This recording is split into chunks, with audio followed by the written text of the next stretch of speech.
Encuentros digitales de Europa Press. Te presentamos una nueva entrega de los Encuentros digitales de Europa Press. Durante los 2 próximos episodios podrás disfrutar de la jornada tecnológica celebrada el 13 de mayo de 2025 en el Auditorio Meeting Place del Paseo de la Castellana de Madrid. En esta primera edición escucharemos la bienvenida a todos los asistentes al encuentro de la mano de la consejera directora de Europa Press, Candelas Martín de Caviedes, quien dará paso a la secretaria de Digitalización e Inteligencia Artificial del Ministerio para la Transformación Digital y de la Función Pública, María González Veracruz, para la inauguración de esta jornada tecnológica. A continuación, tomará la palabra el subsecretario general y enviado especial de las Naciones Unidas para las Tecnologías Digitales y Emergentes, Amandeep Singh Gill, para una ponencia previa a la primera de las mesas redondas del encuentro.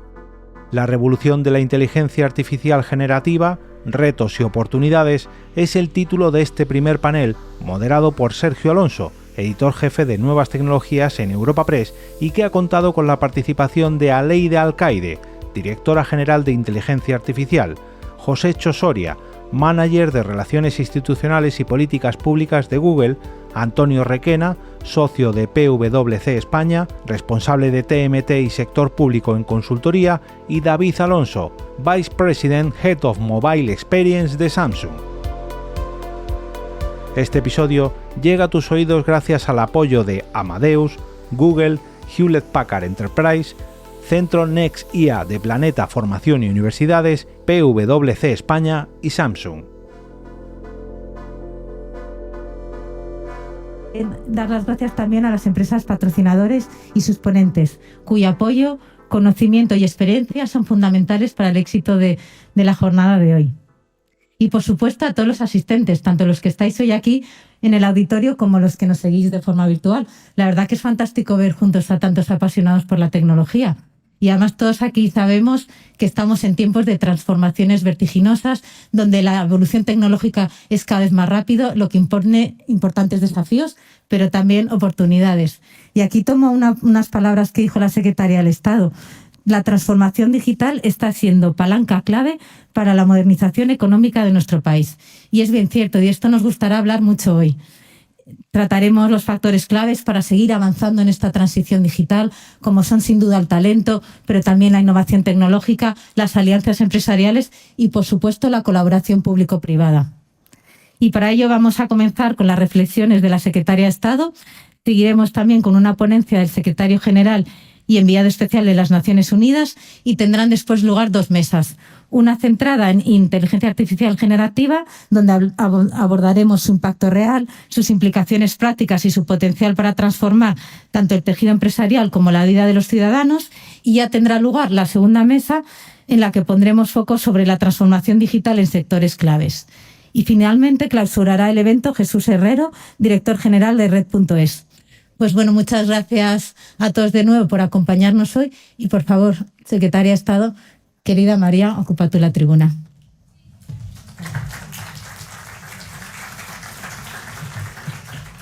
Muy buenos días a todos, a todas. Y a la Amandeep, it's a real pleasure to have you here. Muchísimas gracias, Europa Press. Querida Candela, Javier, que también estabas por ahí, incluso Asís. Me parece que el ejercicio que estamos haciendo hoy, conjuntamente por primera vez, aporta positivamente a uno de los temas más relevantes del país y marca la diferencia también. Por lo tanto, para nosotros es una alegría ver cómo nacen foros de pensamiento y debate a uno de los grandes retos que tenemos en nuestro país. Y como tú misma me decías cuando me contaste la idea por primera vez, para mí es un verdadero placer amadrinar esta jornada. Por eso se ha volcado todo el equipo. Y por eso tanto la directora general de Inteligencia Artificial como el subdirector de datos como el director general de Red.es tendremos una presencia constante durante toda la mañana con un objetivo: hablar de la revolución tecnológica, hablar de la gran apuesta digital que está liderando este gobierno, pero que lo está haciendo conjuntamente con esa fórmula mágica que es la colaboración público-privada y que está dando ya grandes resultados. Tenemos que lograr que España entera participe en la revolución digital que está transformando el mundo Y tenemos que lograr que esa transformación digital, que es un hecho imparable, que es una revolución global, tenga un impacto real en toda la sociedad y en todo el territorio. Y lo que estamos haciendo hoy y la implicación de Europa Press me parece un paso clave para conseguirlo. Lo que se conoce es más real, es más palpable y también cambia un poco el marco de negatividad falso, bajo mi punto de vista, para hablar de los temas importantes, de los temas reales, de lo que está sucediendo de verdad en España.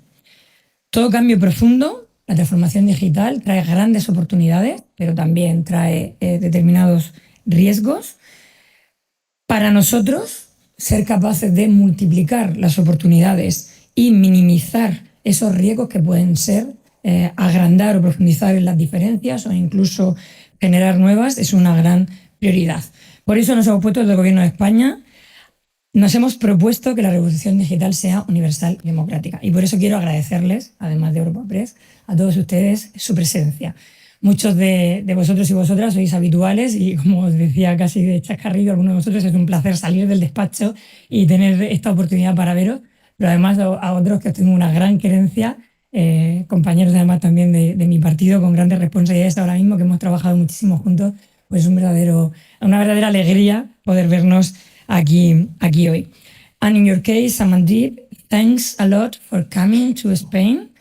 Not only for being here, which is really an honor and very important, a special envoy for digital and emerging technologies of UN, but overall, because for Spanish government it's very important to strengthen our collaboration as we are doing. It's really, really important for our government with Pedro Sánchez leading this idea.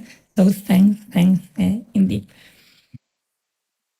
Y entro en materia, que además no tengo mucho tiempo y tengo muchísimas cosas que deciros. Para nosotros, que la transformación digital sea humanista, sea verde, sea sostenible y sea justa es una total prioridad.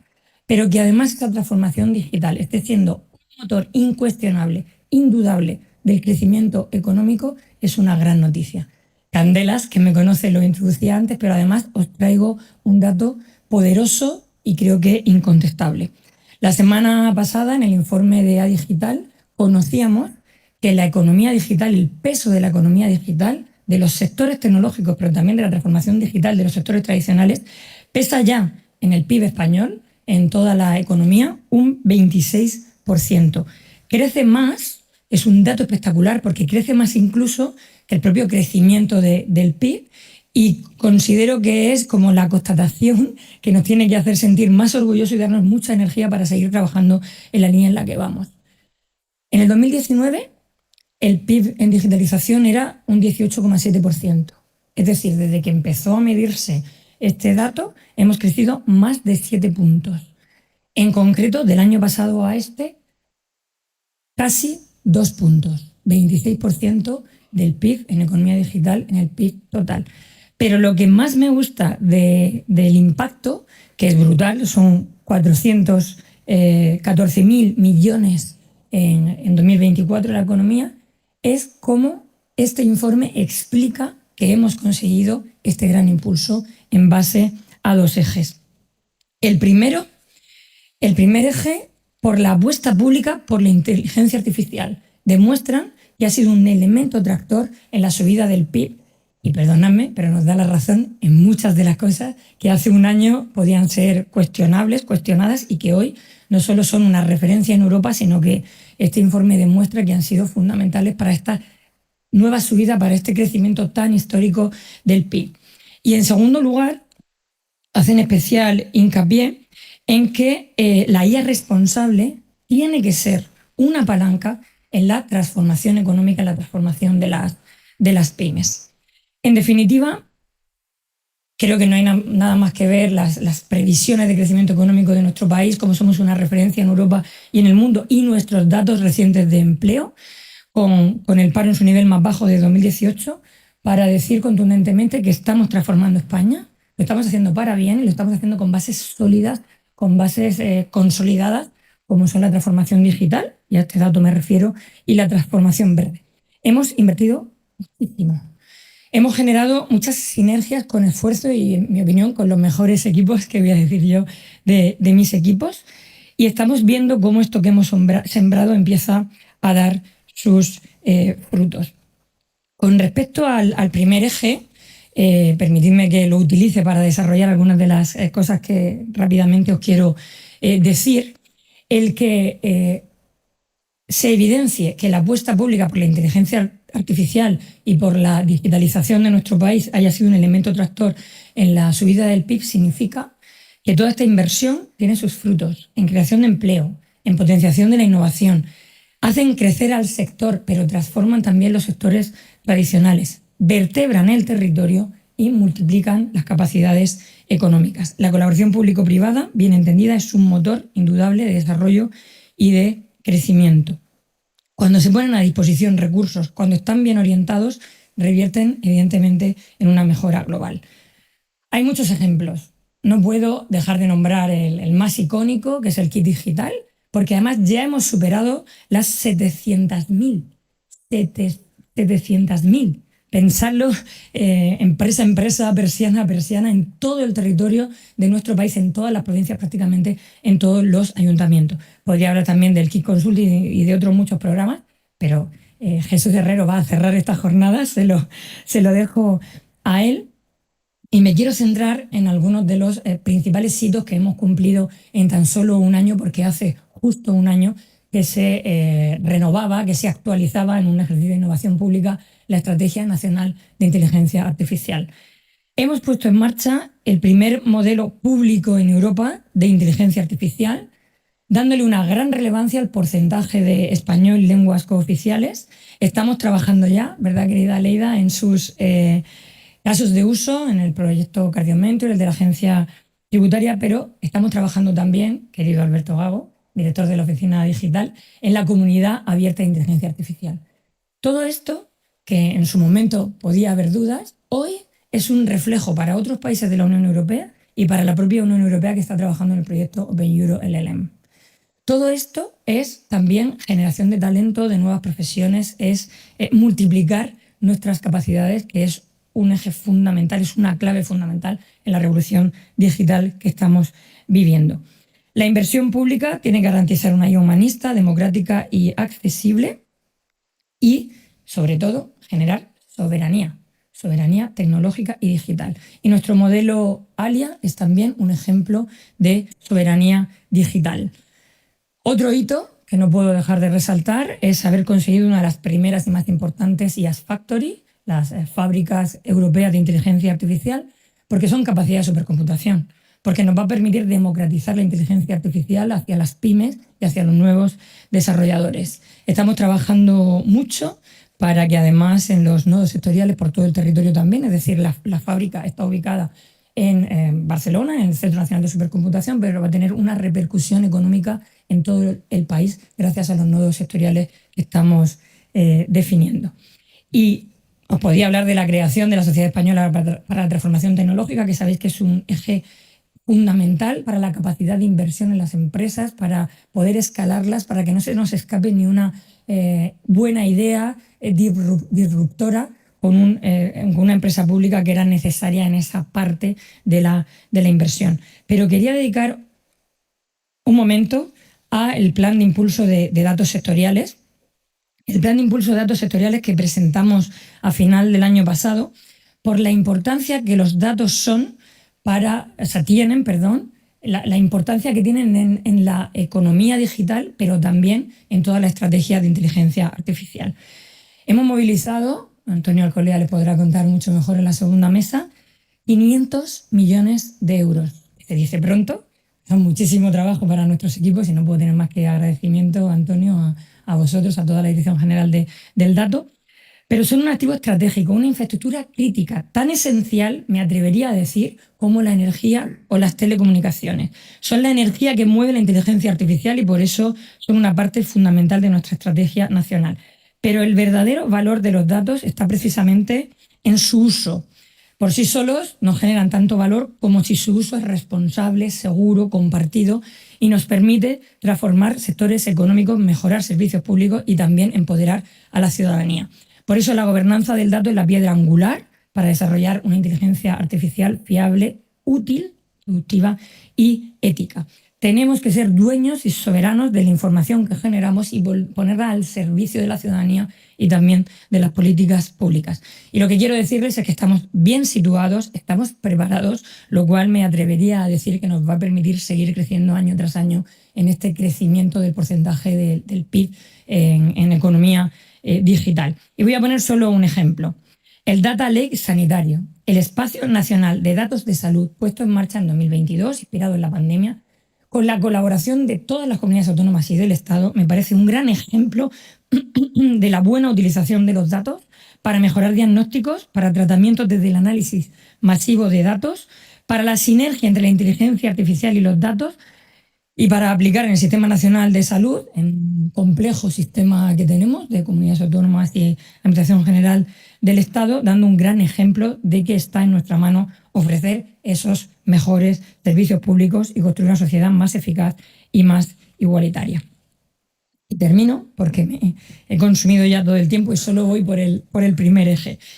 Termino diciendo que en el segundo eje, en la convicción que tenemos desde el Gobierno de España, una convicción europea de fortalecimiento de nuestros valores y de referencia incluso como elemento de competitividad en una IA responsable, España está siendo pionera desde el principio en la presidencia de España en la Unión Europea, liderando la IA, como en la presentación de la ley del buen uso de la IA, pero también con la pionera Agencia Española de Supervisión de Inteligencia Artificial, y además quiero decirles que va a ser un motor de innovación, responsable, garantista y humanista, pero de innovación, como estamos haciendo por medio del sandbox de IA.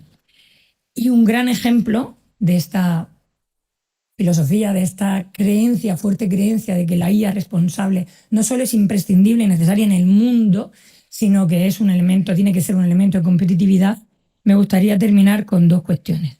La primera, que tiene que ver con la presencia de Amandeep aquí, y es que la semana pasada en el Consejo de Ministros del Gobierno de España aprobó una contribución voluntaria a la ONU de 3 millones de euros, la más alta hasta el momento, una contribución que nos va a permitir tener una sección de la Oficina de Tecnologías Digitales y Emergentes en Valencia.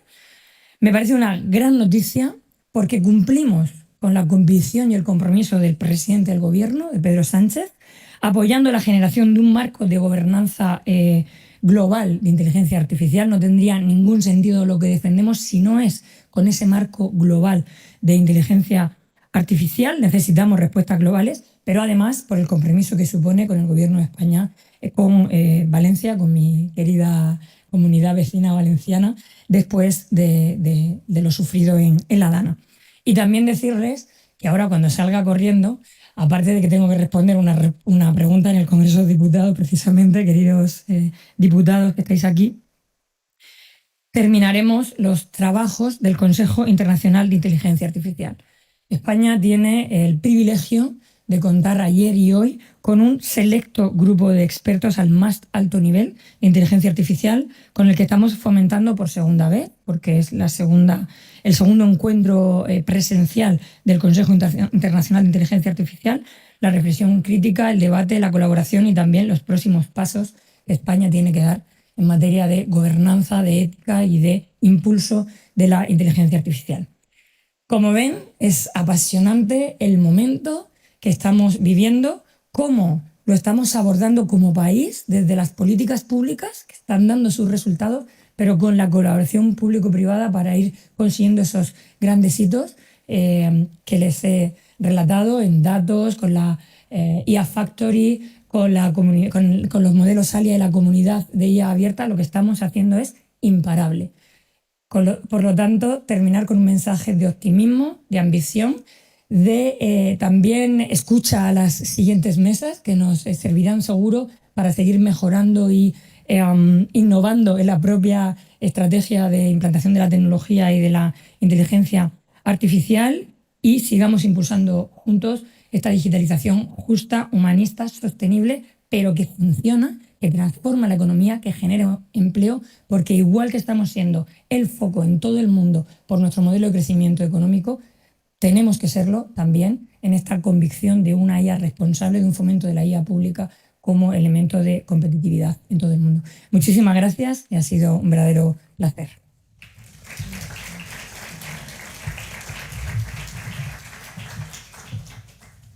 Buenos días a todas y todos, and that's where I'm going to switch to English. Minister De Maria, distinguished colleagues, it's an honor to be here, and I'm thankful for this opportunity to share some thoughts on artificial intelligence and the broader digital transformation in which this very powerful set of technologies is embedded. And let me say what a pleasure it is to be back in Spain. Your country is renowned not only for its culture, food, hospitality, beautiful language, but today, increasingly, it is renowned for its prowess in managing the digital transformation. Just a couple of days ago, I was looking at the comparative download speeds for broadband in Europe and the regions around. And Spain can be very proud. It's one of the leading nations in terms of the speed of broadband connectivity. And that's just one metric of looking at it.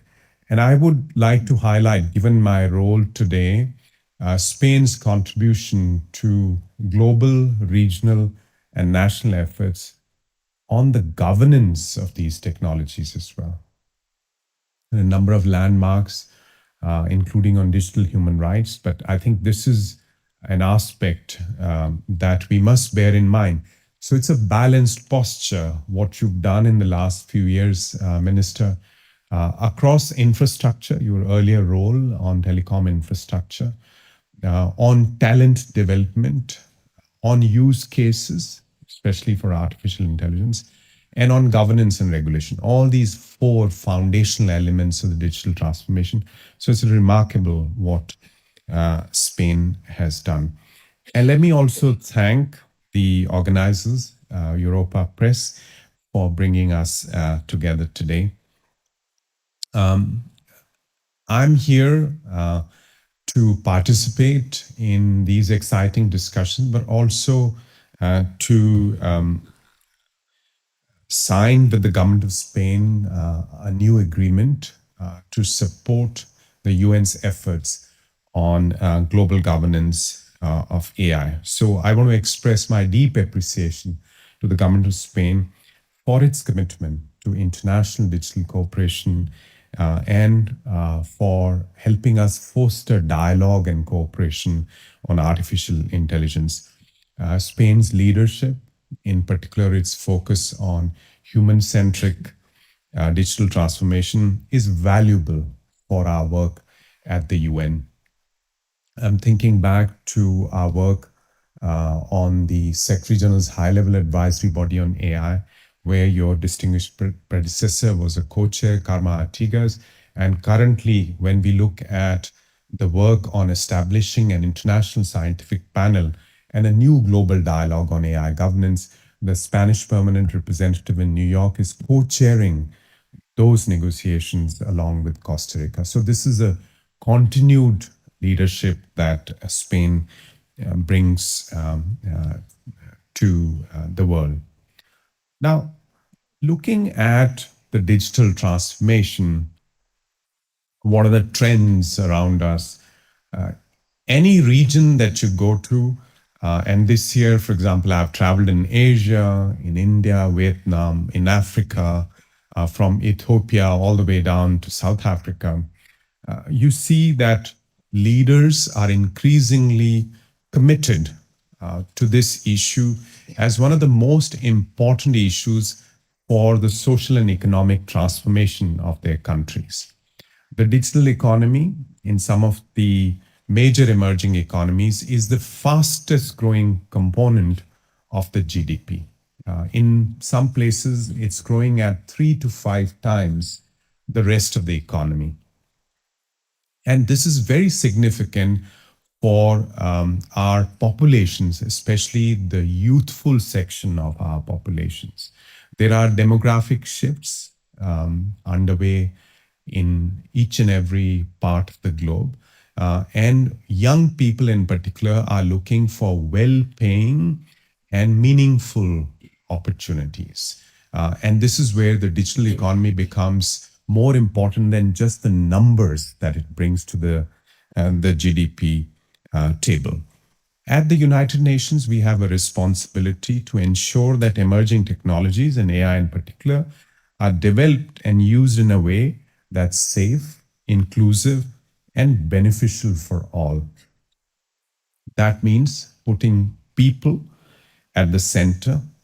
It means asking who's being left out, whose voices are missing, and how do we close those gaps? So whether this is in data, whether it's in development of AI models, it is in access to use cases, or importantly, decision-making on the governance of these technologies, at the UN, we must ask ourselves these questions. So why are 120 countries not at the table when it comes to the governance of AI? Why all of Africa has less than 1,000 GPUs when a single company in the United States may have 250,000 GPUs? So we need to work together to make sure that digital transformation and AI becomes a force for dignity, inclusion, and progress, not just in some places, but everywhere. And I want to return briefly to the work that's being done at the UN under the leadership of Spain and Costa Rica. So what happened in September last year was that a global digital compact was adopted. It took some significant decisions based on the inputs of the high-level advisory body on AI. And these decisions pertain essentially to 4 areas. One, setting up an international scientific panel so that all of us everywhere in the world have a good idea what this technology is, what are its implications, what are its directions, and how does it impact both the opportunity that the minister mentioned as well as the risks. The second decision that was taken was to have an inclusive dialogue. I mentioned those 120 odd countries that are not at the table. The UN is the most inclusive forum, and therefore this dialogue is an opportunity to have every country at the table so that we can together shape the AI future. We can together shape the rules of the road. And we can also learn from each other. There may be some areas which may take a law-based approach. Others may prioritize data protection, not have an AI law. What are these experiments telling us, and how can we adjust our own policies looking at what is emerging across the globe? So this is the important, essential process that Spain and Costa Rica are stewarding to set in motion these 2 global mechanisms for the governance of AI. The compact also called for action in a 3rd area, which is bridging the AI divide. So at our office, we are working on a report by the Secretary General presenting options for bridging the AI capacity divide. We need to look at various ways to bring public and private resources together, to build talent, to build the infrastructure, to share the use cases, to push some of these use cases, and also promote good policy and frameworks around the globe. So this is an important report that will come up in September for action by member states and help us bridge this AI divide where, as I mentioned, some regions like Africa are completely left behind.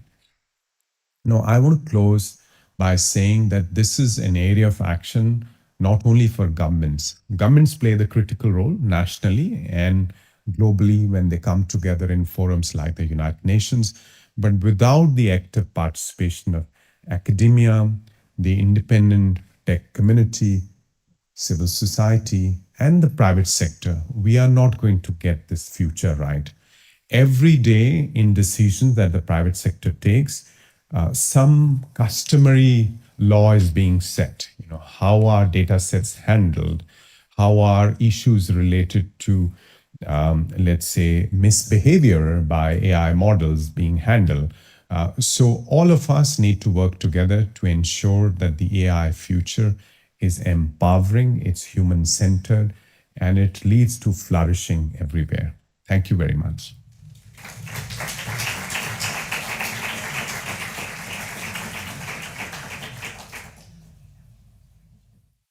Bueno, pues después de estas intervenciones tan interesantes, arrancamos con la primera de las mesas, la primera mesa redonda, la revolución de la inteligencia artificial generativa, retos y oportunidades. No cabe duda de que la inteligencia artificial está transformando de una forma acelerada múltiples sectores de la economía y también la sociedad en su conjunto. Y en esta mesa vamos a abordar el estado actual del desarrollo de la tecnología y en particular de la IA generativa, que es una de las ramas más disruptivas y prometedoras. Durante esta sesión reunimos a expertos para debatir sobre las oportunidades que pueden surgir en torno a esta tecnología y al mismo tiempo sobre los retos técnicos, regulatorios o éticos que plantea su puesta en marcha.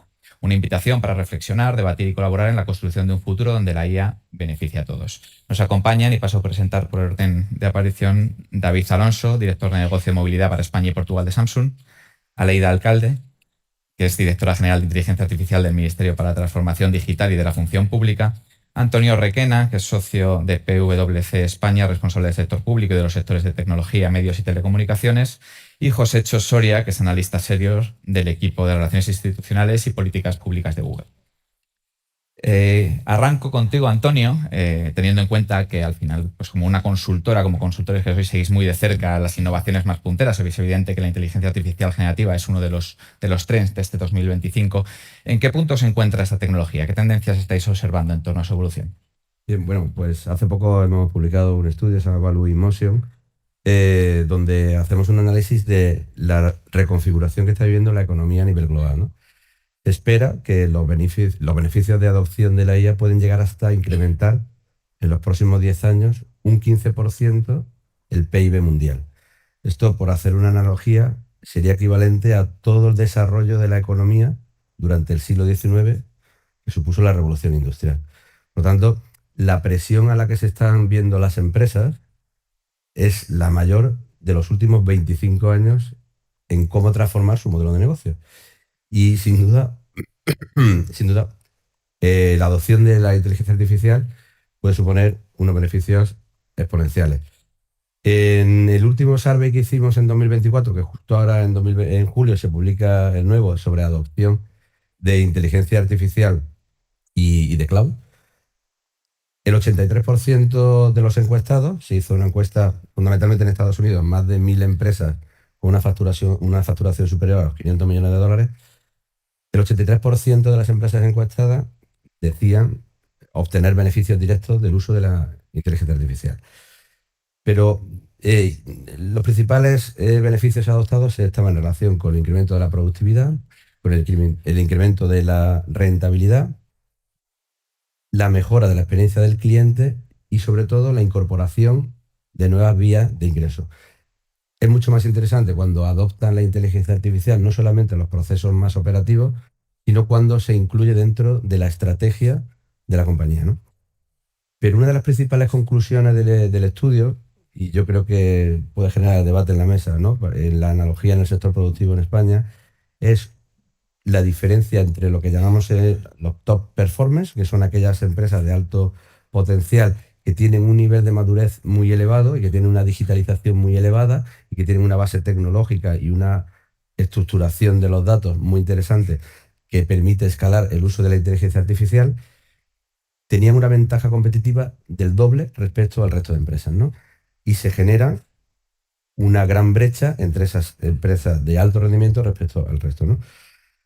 Y por terminar, dentro de los beneficios de la adopción de la IA, algunos elementos habilitadores, ¿no? Vemos fundamentalmente 5, ¿no?, elementos. Por un lado, la modernización tecnológica, la necesidad de que existan arquitecturas tecnológicas ágiles que ayuden a avanzar en el desarrollo de la inteligencia artificial. La modernización del dato, está por ahí Antonio, que puede hablarnos ahora después, ¿no?, de cómo preparar toda la información, cómo gobernarla y cómo establecer esos mecanismos de integración y interoperabilidad de la información para poder explotarla. La ciberseguridad, fundamental, como elemento habilitador, como elemento sostenible, como elemento que permita hacer una gestión de unos riesgos o un nuevo paradigma de riesgo que aparece con la aplicación de los modelos de inteligencia artificial. La gestión del talento. Es evidente que para sacar toda la capacidad del uso de la inteligencia artificial en los nuevos modelos operativos tenemos que formar a la gente y sobre todo cómo integrar al talento digital, a los nuevos agentes de IA y que interaccionen con el talento y con el capital humano tradicional, ¿no? Antonio, pues si hablamos, como dice Antonio, de la mayor revolución de estos últimos, después de 25 años, yo creo que Google es evidente que está en el centro de este desarrollo de la IA generativa. Josécho, cuéntanos cuál es vuestra visión sobre esta revolución tecnológica y qué papel queréis jugar en este despliegue global. Bueno, en primer lugar, muchísimas gracias por invitarme a Europa Press. Desde Google lo vemos con un optimismo importante, ¿no? Porque creemos que estamos, como decía Antonio, ante una oportunidad maravillosa y lo que pretendemos son dos cosas fundamentales aquí y en todo el mundo, ¿no? En primer lugar, tratar de resolver ciertos retos sociales que tenemos como humanidad. Y el segundo, y es muy simple, es, sobre todo hablando de inteligencia artificial generativa, hacer la vida más fácil a las personas. Ahondando un poco en el comentario que hacía la secretaria de Estado sobre el informe de Adigital y los datos que nos daba Antonio, nosotros el año pasado comisionamos un estudio de Implement Consulting Group para ver el potencial de esta inteligencia artificial generativa solo en España. Y hablábamos de una oportunidad en 10 años de entre 100.000 y 120.000 millones de euros, que aproximadamente es un 8% del Producto Interior Bruto. Esto, evidentemente, pues como decía Antonio, ¿no? Prácticamente no hay hechos históricos suficientes como para dar cuenta de la magnitud de la oportunidad que tenemos hacia adelante. Además, creo que estamos en un momento muy relevante también en lo político, en el que las instituciones públicas, sobre todo a nivel de Unión Europea, se han dado cuenta que una de las cuestiones a resolver en esta legislatura europea es hacer frente a ese talón de Aquiles que era la productividad, y estamos viendo muchos signos, ¿no? Tanto el informe de Mario Draghi el año pasado, el más reciente de Enrico Letta, la nueva estrategia Compass de la Comisión Europea. Creo que todo va en una misma dirección para tratar de entre todos de aprovechar esta oportunidad y simplemente cerrar con 3 pilares fundamentales, ¿no? De cómo lo podemos hacer aquí en España. En primer lugar es seguir invirtiendo en infraestructura que nos permita desarrollar esta inteligencia artificial generativa y hacerla accesible. La segunda es invertir en talento. Creo que la Estrategia Nacional de Inteligencia Artificial del Gobierno de España ahonda mucho en la necesidad de no dejar a nadie atrás y de formar a los trabajadores en esta nueva tecnología. Y la tercera es proponer una adopción generalizada, ¿no? Sean no solamente grandes empresas como la nuestra, sino también pequeñas y medianas empresas, startups, autónomos que tengan capacidad de acceder a ella. Bueno, pues viéndoos también a vosotros, os veo con los móviles, es evidente que los dispositivos, ya sean móviles, tablets, los ordenadores, son nuestro punto de acceso, nuestro punto de entrada a esta nueva tecnología. Y bueno, tenemos la suerte de contar también con uno de los fabricantes más relevantes a nivel mundial de dispositivos, que es Samsung. Y en este caso, pues mi pregunta es para David, ¿cómo está siendo la adopción de la IA generativa en España desde la perspectiva del consumidor? Bueno, primero, muchas gracias por contar con nosotros en esta fabulosa mesa. Gracias por lo de experto, aunque no creo que es ir mucho para allá. Yo creo que hay una parte importante dentro de todo esto, porque yo creo que muchas veces cuando hablamos de inteligencia artificial estamos hablando mucho desde la perspectiva del marco empresarial, ¿no? Y yo creo que es muy importante, como tú bien has dicho, es ver el grado de adopción desde el usuario particular, ¿no? Y nosotros ahí, bueno, venimos trabajando desde hace más de 10 años en temas de inteligencia artificial, inicialmente de una manera muy transparente, ¿no? Sobre todo muy centrado en el consumo de energía de los dispositivos, pero es verdad que desde hace un par de años estamos viviendo un hype, ¿no? Nosotros el año pasado lanzamos nuestra familia Galaxy S24, que para nosotros fue algo totalmente rupturista, porque sí que es verdad que era la primera vez que poníamos la inteligencia artificial en el core del dispositivo móvil, ¿no? Y la poníamos accesible al usuario particular, ¿no? Y a partir de ahí lo que intentamos es hacerlo de una manera pues muy sutil y muy fácil, ¿no? En aquellas funcionalidades que son pues las más usadas, las que todos usamos todos los días, ¿no? Que son muchas, porque además yo creo que lo que estamos viendo aquí es que al final el dispositivo móvil es parte de nosotros, ¿no? A nosotros se nos pierde y es un desastre total, ¿no? Por lo tanto, el móvil, la tableta, cualquier vuelo, lo que va a jugar es un papel fundamental en lo que es la adopción por parte del usuario particular de la inteligencia artificial. En ese sentido, nosotros, como te he dicho, y de la mano de partners como Google, ¿no? Que nosotros sí que es verdad que creemos totalmente en un entorno totalmente abierto y colaborativo, y en ese sentido esta colaboración ha jugado un papel fundamental. Por supuesto, hemos puesto una serie de funcionalidades que hemos ido avanzando y hemos ido observando cuál ha sido la adopción por parte del usuario, ¿no? Esto, junto con un estudio que hemos desarrollado de la mano de Ipsos, lo que nos ha dado es unos resultados muy interesantes que están refrendados con los datos de uso que tenemos. El primero es que pues, más del 80% de los usuarios consideran muy útil la incorporación de funcionalidades de inteligencia artificial dentro de los dispositivos móviles. Pero eso, si vemos los patrones, los usos que estamos viendo dentro de los dispositivos Samsung desde que lanzamos la familia S24, lo que vemos es que más del 60% de los usuarios que han adquirido un dispositivo con inteligencia artificial lo está usando recurrentemente, y además con una recurrencia que es más de una vez a la semana, lo cual es bastante para una tecnología pues tan novedosa y en un dispositivo con tantísimas funcionalidades como puede tener el dispositivo, un smartphone en el que yo creo que cualquiera de nosotros no usamos ni el 10% de la capacidad que tiene, ¿no? Con lo cual, eso lo que nos da es un dato muy relevante, ¿no? Y yéndonos un poquito más en profundidad, ¿cuáles son las funcionalidades que más se usan, ¿no? Porque yo creo que también es bastante interesante, ¿no? En ese sentido, la que más se usa, que es, yo creo que muchos, seguramente los que tenemos por aquí algún dispositivo Samsung o Android lo usamos, es el Rodea para buscar, el Circle to Search, que desarrollado de la mano de Google. También, lo que ha hecho ha sido cambiar la manera en que buscamos. O sea, y muchas veces, y la mayoría de las veces, no estamos metiendo una palabra o una frase en el buscador, ¿no? Sino lo que estamos haciendo es, viendo una imagen, ya sea una imagen que tengo en la pantalla o a través de la cámara, y simplemente rodear de lo que quiero conseguir información. Además, cualquier tipo de información. Y además esa información, es más, la puedo ir refinando, porque me puede dar cierta información y yo, mediante una conversación natural, ¿no? Con el smartphone, lo que me puede ir refinando y dando más detalles y orientando hacia dónde quiero esa búsqueda, ¿no? Pero esa quizás es la funcionalidad más usada, pero hay otras también que nos dan una idea de, que refrenda un poco lo que comentaba al principio, que son aquellas funcionalidades que antes de todo este hype, ¿no? de inteligencia artificial ya estábamos usando, pero sí que estamos cambiando la manera en que hacemos las cosas, ¿no? Por ejemplo, en un entorno quizá un poquito más productivo, ¿no? Pues cómo estamos tomando notas, ¿no? Una funcionalidad muy interesante, algo que tampoco es nuevo, es simplemente la transcripción. Pero no solamente la transcripción, yo puedo tener una reunión y en una reunión pues el rol más desagradable es el que tiene que levantar acta de la reunión, ¿no? Eso es lo peor de todo, ¿no?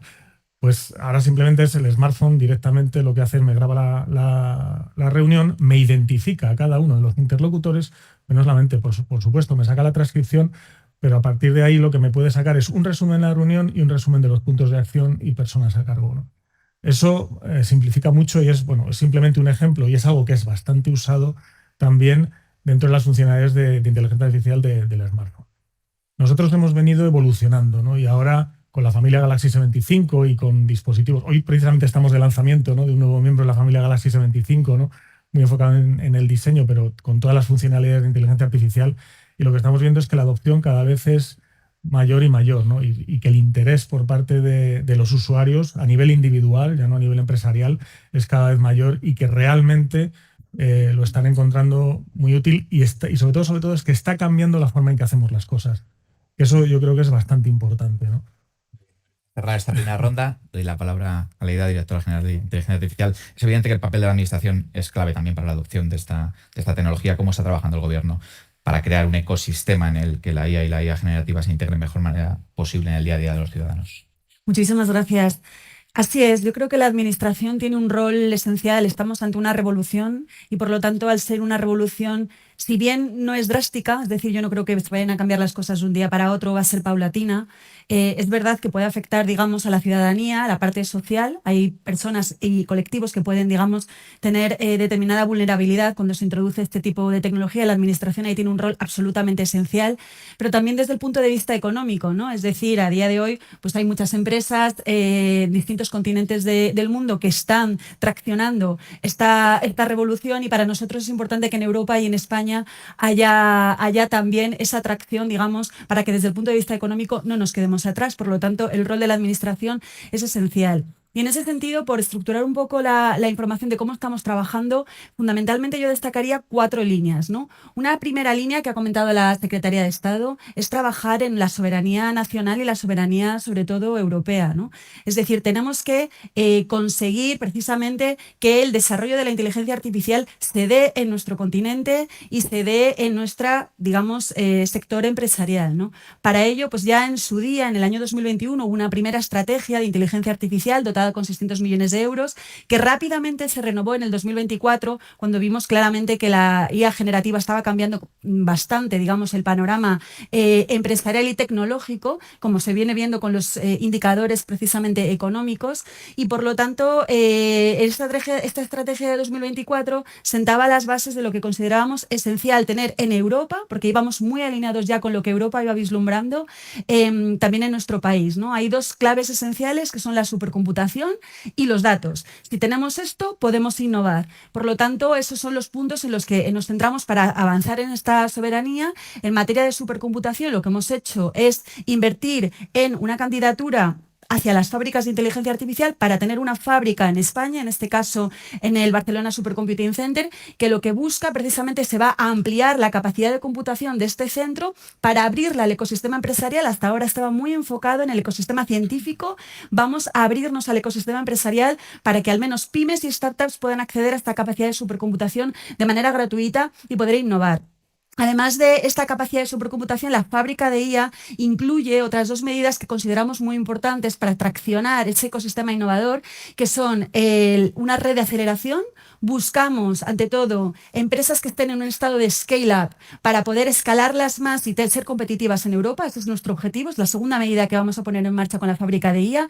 Y la tercera medida que ha comentado también la Secretaria de Estado son los nodos sectoriales. Es decir, lo que creemos es que, y aquí lo ligo ya con la parte de datos, es que tenemos que tener, digamos, datos sectoriales para generar corpus que nos permitan hacer modelos de inteligencia artificial en distintos sectores para traccionar casos de uso y soluciones innovadoras en distintos sectores en materia de inteligencia artificial. Es decir, desde la administración queremos traccionar este ecosistema. Una segunda línea de trabajo es el fomentar, digamos, el desarrollo de soluciones digitales, ¿no? Y aquí yo creo que tiene un rol esencial los programas que está impulsando Red.es con las cadenas de valor que en su día fueron 105 millones de euros y que fue un programa totalmente estrella y que se van a reeditar ahora precisamente por la importancia que vemos el fomentar, subvencionar, ¿no?, el desarrollo de soluciones de IA en distintos sectores que posteriormente tendrán que ser integradas, y esa es nuestra tercera línea de trabajo, el trabajar con los sectores, es decir, con las verticales del sector automoción, salud, agricultura, para que estas empresas que trabajan en estos sectores verticales incorporen la IA, porque si no la incorporan corren un cierto riesgo de perder competitividad.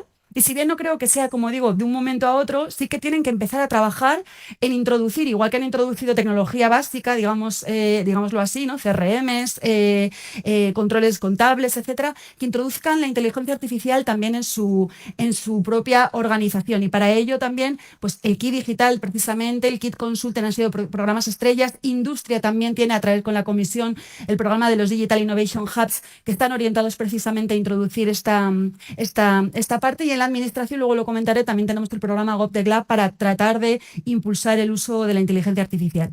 Y como he iniciado y arrancado con que la revolución implica, desde luego, que la administración tenemos que cuidar la pata social, nos parece muy importante como cuarto pilar, digamos, de estos ejes que estoy comentando, el trabajar en precisamente concienciar concienciar de la inteligencia artificial a ciudadanía, pero también desarrollar programas de formación. Y en ese sentido ya hemos estamos desarrollando algunos de ellos, como el Spain Talent Hub, orientado a atraer talento de fuera y mantener también el talento interno en nuestras instituciones más de investigación. Y el programa de cátedras de inteligencia artificial son cátedras universidad-empresa con la idea de, digamos, crear grandes polos universitarios que estén combinados con la empresa para poder traccionar precisamente esta falta de formación en inteligencia artificial. Pues ya que has abierto el tema de la importancia, el reto importante que tiene Europa y España para no quedarse atrás de esa pata de competitividad, ¿no? Pues en este caso planteo a Antonio, dando vuestra experiencia con informes y con conocimiento de diferentes sectores, ¿cómo se posiciona España y sus empresas y si crees que estamos preparados para adoptar la inteligencia artificial generativa a gran escala? En España vemos dos velocidades, ¿no? Está el entorno corporativo, que es un entorno maduro, es un entorno en el que los elementos habilitadores que comentábamos antes están preparados para poder hacer un uso intensivo de la inteligencia artificial, no solo en los procesos más operacionales, sino también más vinculado a la estrategia de cada compañía. Y luego el reto está en lo que es el gran peso de nuestro sector productivo, que es la pyme y también el sector público, ¿no? Lo positivo es todo el ecosistema que está contando tanto la directora general como la secretaria de Estado, que está generándose en el país como oportunidad para ese desarrollo, ¿no? Es un ecosistema que, más allá de las iniciativas que se están lanzando dentro del sector público que acaba de comentar Aleida, existe un centro de innovación también, centro de innovación privado, existe un ecosistema de startup vinculado a la inteligencia artificial muy interesante.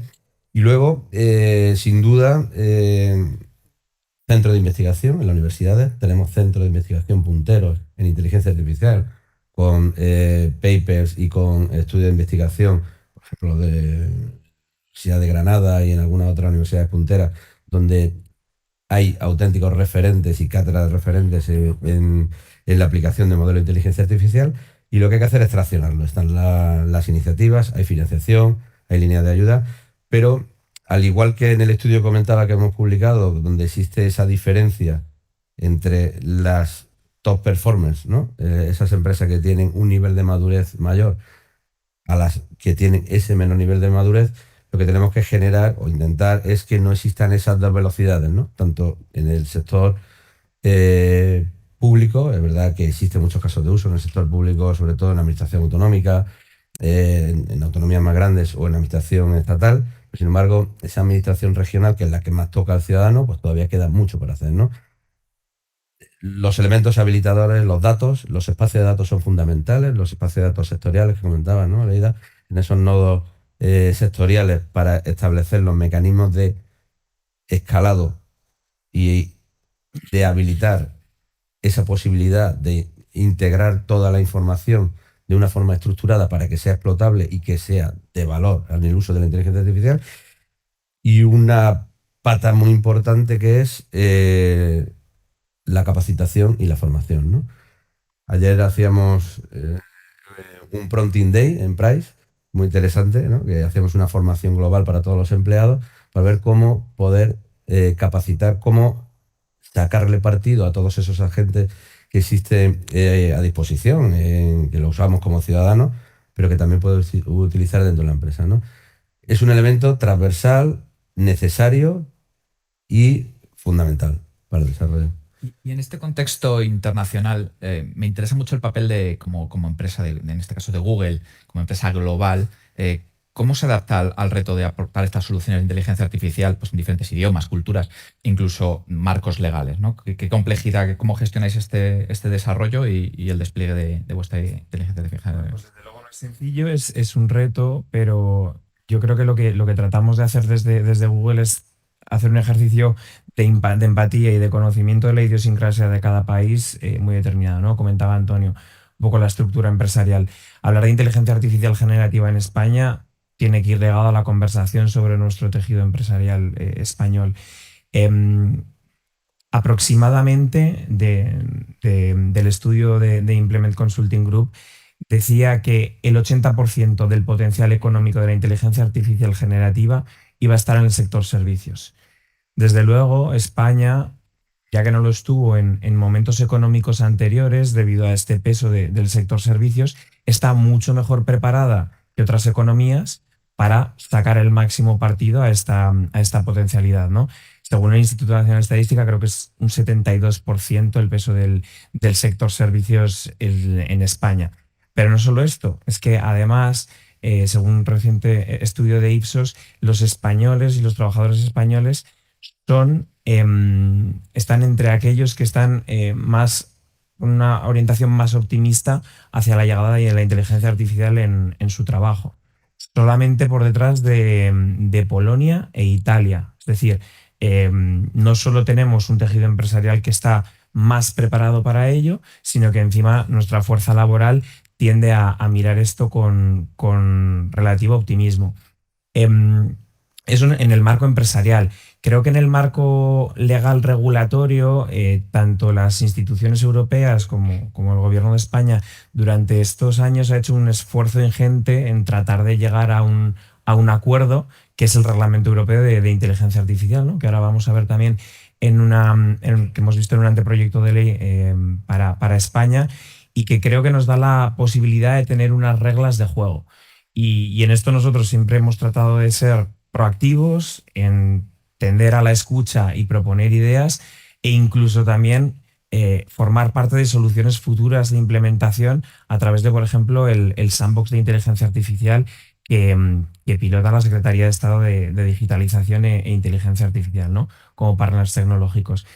Y en tercer lugar, hablando de la cultura, creo que es muy relevante, y no solo en inteligencia artificial, ¿no? En España, en Google España, somos conscientes del valor que tiene el español en todo el mundo, y por esto en los últimos años hemos llegado a un acuerdo con la Real Academia Española de la Lengua para que el diccionario de la RAE sea el diccionario que va detrás de todos esos móviles Android, de nuestro Gboard o de lo que aparezca en el buscador, ¿no? En Google Search. Y no solo eso, porque también desde Málaga, en España, nuestro centro de ciberseguridad hace más potente las respuestas a las ciberamenazas gracias a la inteligencia artificial generativa. Y claro, os podéis imaginar que las ciberamenazas están hechas y escritas en muchísimos idiomas y diversas formas, ¿no? Por lo tanto, esa diversidad cultural de la que hablas, evidentemente tiene que estar metida y asociada en nuestro día a día en todo lo que hacemos. Hablando de las ciberamenazas precisamente, que además es un punto clave en todo lo que tiene que ver con la regulación. Mira, quería preguntar a David, al final nuestros datos están en nuestros móviles. ¿Cómo trabajáis para asegurarlos? Porque es una de las preocupaciones también de los ciudadanos. Sí. Las tecnologías lo que traen consigo son nuevas amenazas, ¿no? Y nuevas formas de que los malos, ¿no?, pues puedan acceder a nuestros datos o puedan hacer daño, ¿no? En ese sentido, nosotros sí tenemos un histórico bastante importante y un poco casi obsesivo con el tema de la seguridad, ¿no? Hermano, nosotros lanzamos hace ya muchísimos años nuestra plataforma Nox, que durante varios años fue nominada, no por nosotros, que obviamente decimos que es la más segura, sino por terceros como puede ser Gartner, como la plataforma móvil más segura del mercado, ¿no? En ese sentido, nosotros hemos seguido evolucionando la plataforma Nox para, incorporando todo lo que son tecnologías de inteligencia artificial, hacer más seguridad al usuario acerca del uso de los móviles y del uso de estos agentes, de estas funcionalidades de inteligencia artificial. ¿Cómo lo hacemos? Bueno, de varias formas. Podemos simplificar en tres, ¿no? Todo. La primera es haciendo un procesado separado de los datos, ¿no? Es decir, hay una parte del procesador y una parte de la memoria que está específicamente dedicado y de una forma totalmente segura a procesar los datos sensibles y los datos particulares, y que se van a procesar a través de la inteligencia artificial. Y eso lo hacemos, bueno, nosotros lo llamamos Nox Vault, pero vamos, al final es una parte de una protección hardware, ¿no? Con todas las capas de seguridades que tiene nuestro sistema.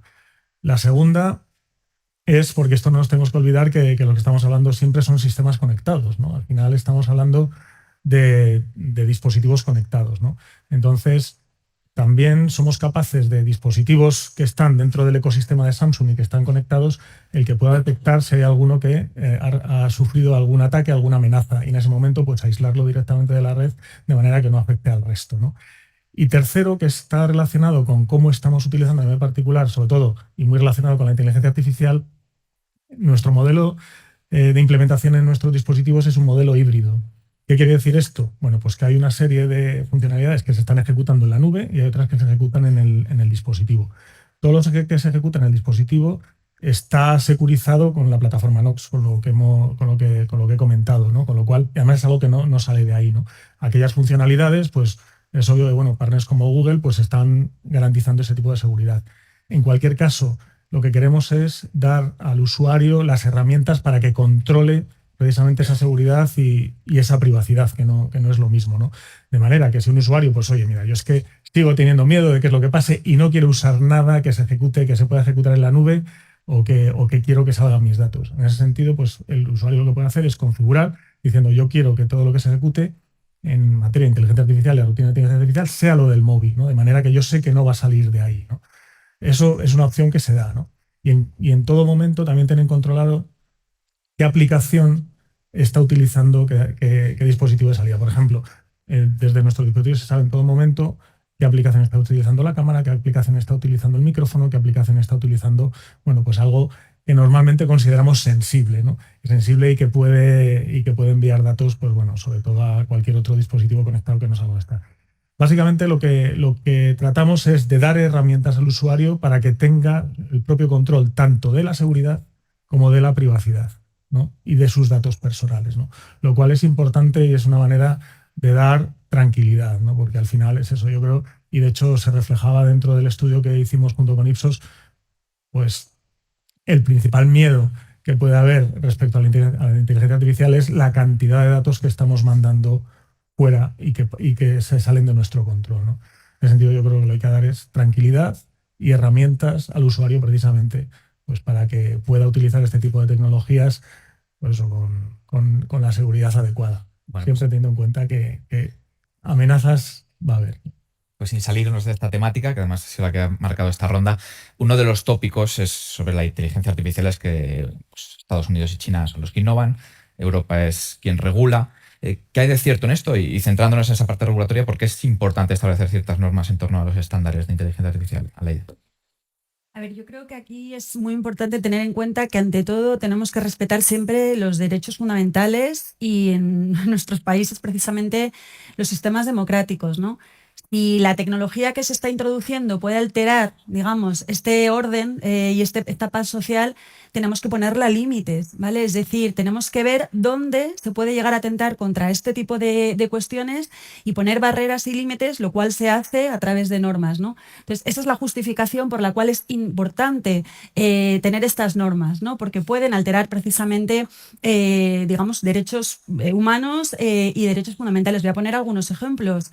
La IA está evolucionando tanto que se ha visto que puede llegar a manipular a una persona a lo mejor vulnerable, hasta el punto de poner en compromiso, digamos, sus intereses económicos o generarle un daño físico, un daño psicológico. Entonces, evidentemente tenemos que asegurarnos que eso no sucede. O, por ejemplo, una inteligencia artificial que sea utilizada para categorizar socialmente a una persona en función de las fotos que sube en las redes sociales, pues para decidir si, por ejemplo, le damos una hipoteca o si es adecuada o no para un determinado empleo, ¿no? Es decir, esta tecnología se puede utilizar, digamos, de una manera torticera, es decir, una manera no perjudicial para las personas, y precisamente por eso era importante establecer límites. También hay que escuchar a la sociedad. La sociedad traslada incertidumbre e inseguridad, lo dice el CIS, en el que se señala a través de la última encuesta que ha realizado es que el 70% de la ciudadanía española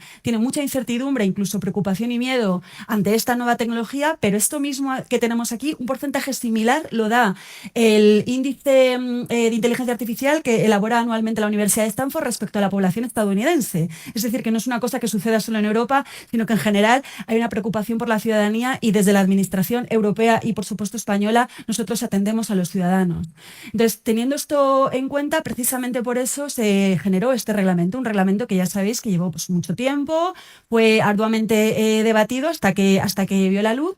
un reglamento que se centra fundamentalmente en poner límites donde pueda haber un riesgo. Por eso habla fundamentalmente, digamos, de dos categorías principales.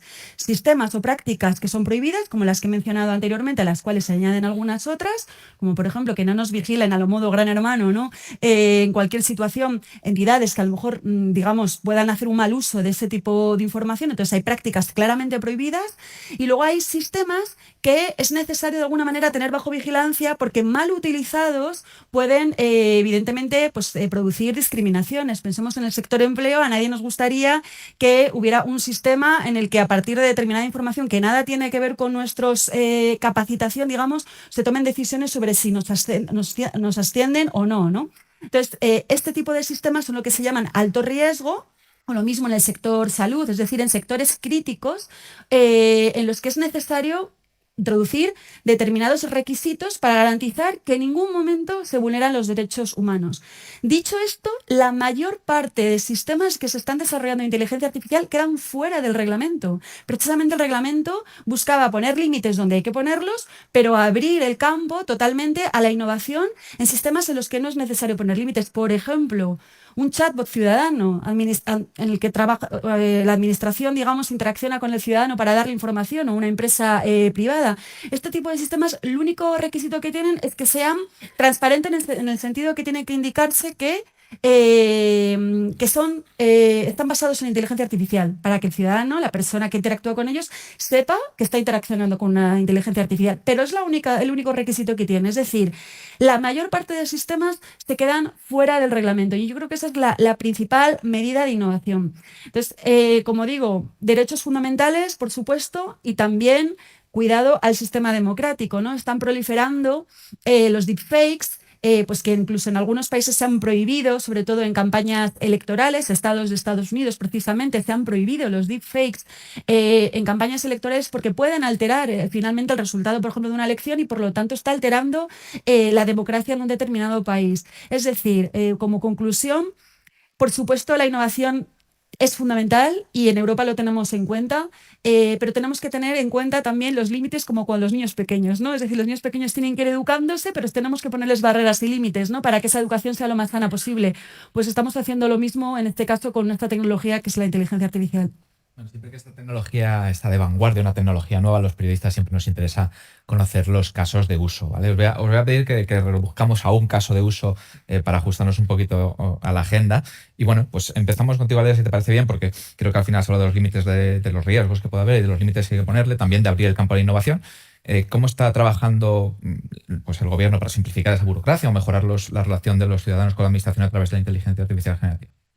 Me gustaría comentaros un proyecto, un laboratorio de innovación, un GovTech Lab, que hemos puesto en marcha precisamente para que las administraciones públicas, que ya estaban muchas de ellas utilizando IA normal, tradicional, prueben la IA generativa, ¿no? Entonces, lo que hemos hecho es, digamos, aflorar con los distintos ministerios casos de uso potenciales que luego puedan desarrollar. Han aflorado unos 300 casos de uso, de los cuales vamos a hacer pruebas de concepto de en torno a unos 20-30 casos de uso, fundamentalmente, digamos, en cuatro categorías. Una primera es gestión documental, es decir, preparación de informes, redacción de notas, lo que has comentado de actas de reunión, ese tipo de información que ya se está utilizando de manera habitual. Una segunda orientada precisamente a apoyo en todo lo que es generación de pliegos, subvenciones, y esto ya lo estamos haciendo como caso de uso en nuestra propia Secretaría de Estado.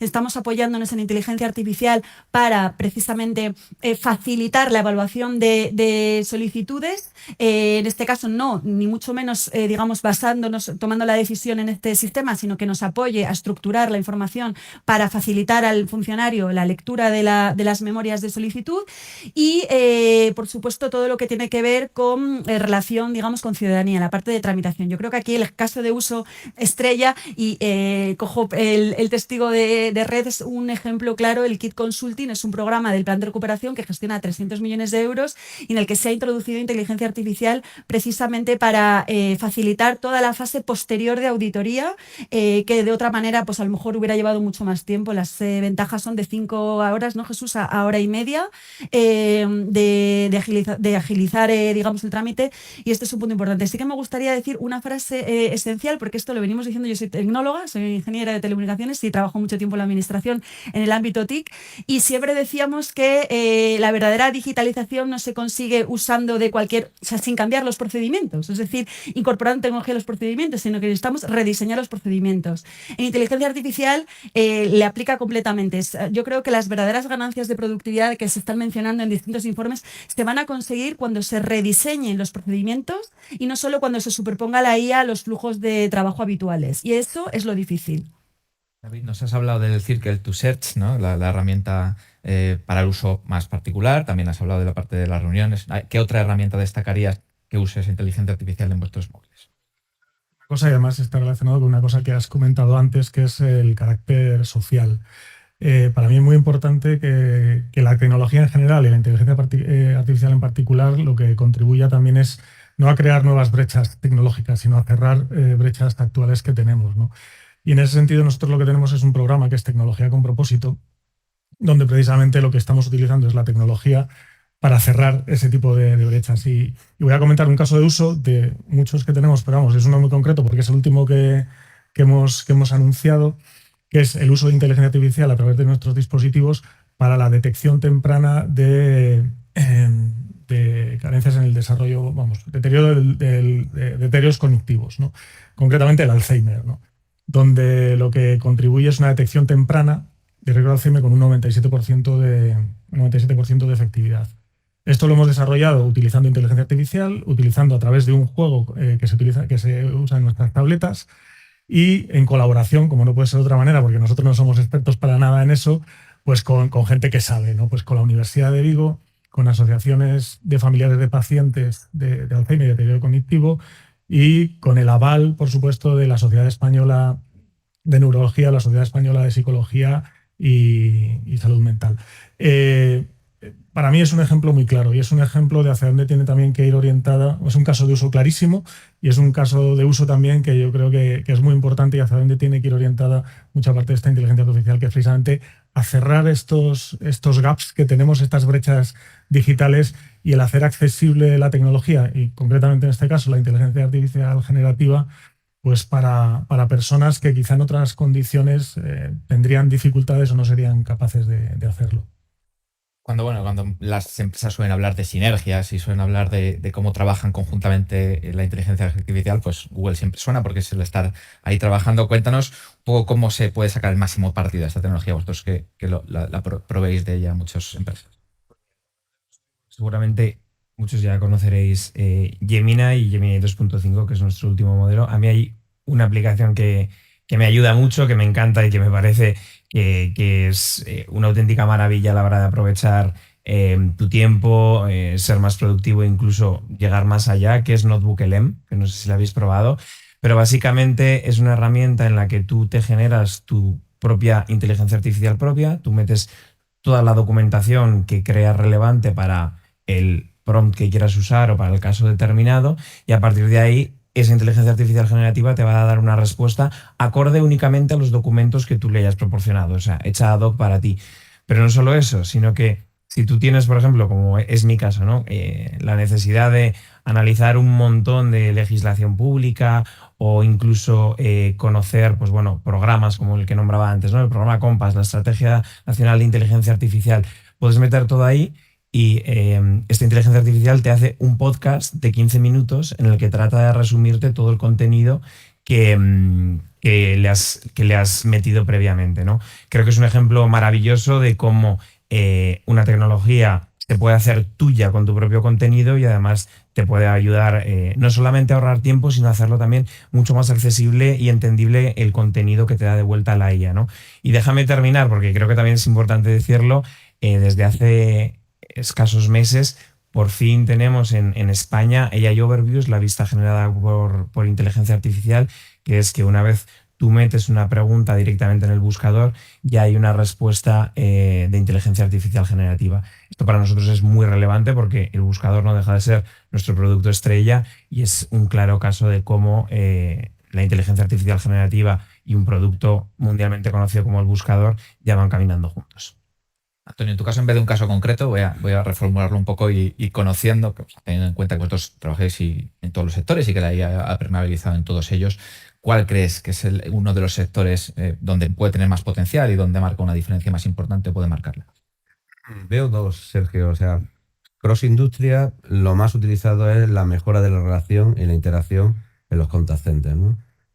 Todo lo que es interacción tanto con el ciudadano o con el cliente, en el caso de las grandes telcos, energéticas y también administración pública, todos los mecanismos de interacción tradicionales del call center de voz se están migrando a interacciones basadas en chatbox y está siendo un éxito, ¿no? Por la capacidad de incluso también darle soporte a la gente humano, ¿no? Que está trabajando en ese contact center. Las ventajas son exponenciales. Las reducciones que estamos viendo son en torno al 75% del tiempo y el incremento en la satisfacción en la respuesta tiene volúmenes y tiene indicadores por encima del 80%, que son indicadores que suponen un ahorro de tiempo, de esfuerzo económico para la empresa y al final de satisfacción en la respuesta increíble.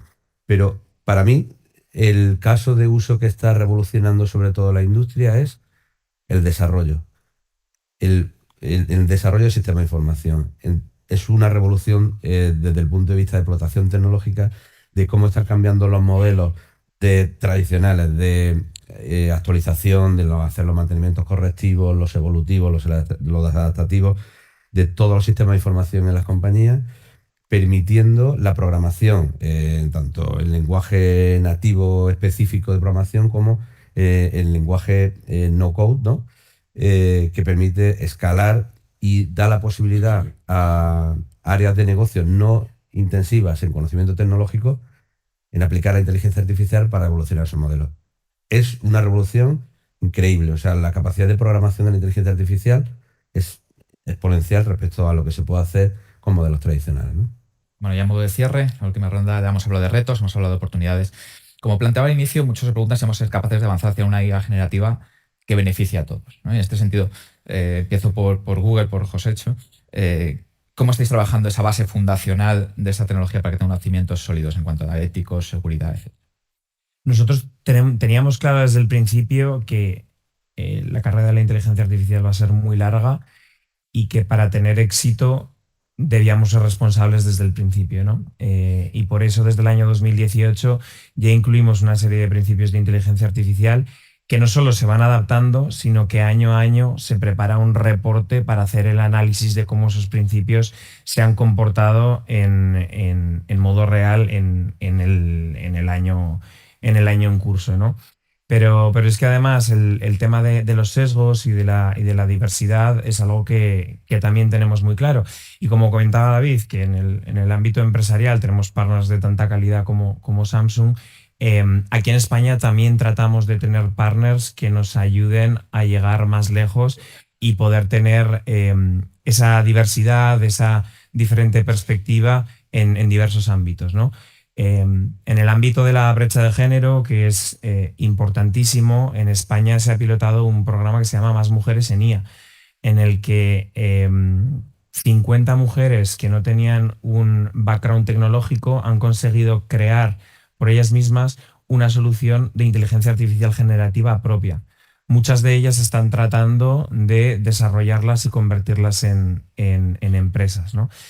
En segundo lugar, diversidad también en términos de investigación. No queremos que únicamente toda la investigación se haga en Estados Unidos, en el caso de Google, o que haya otros polos como el asiático que empuje mucho, ¿no? Gracias a las cátedras ENIA hemos sido capaces de hacer partnership no solo con el Gobierno de España, sino con la Universidad de Sevilla para tratar de desarrollar soluciones de inteligencia artificial que aborden los retos del cambio climático. Por ejemplo, en diversidad también en términos de proveniencia, ¿no? Con Asoka, ONG que está en España, hemos hecho un programa para aquellas personas que no tenían los conocimientos o que no tenían la capacidad financiera para estudiar y tenían esa pulsión emprendedora, pudiesen tener programas en España en los cuales desarrollar sus ideas, ¿no?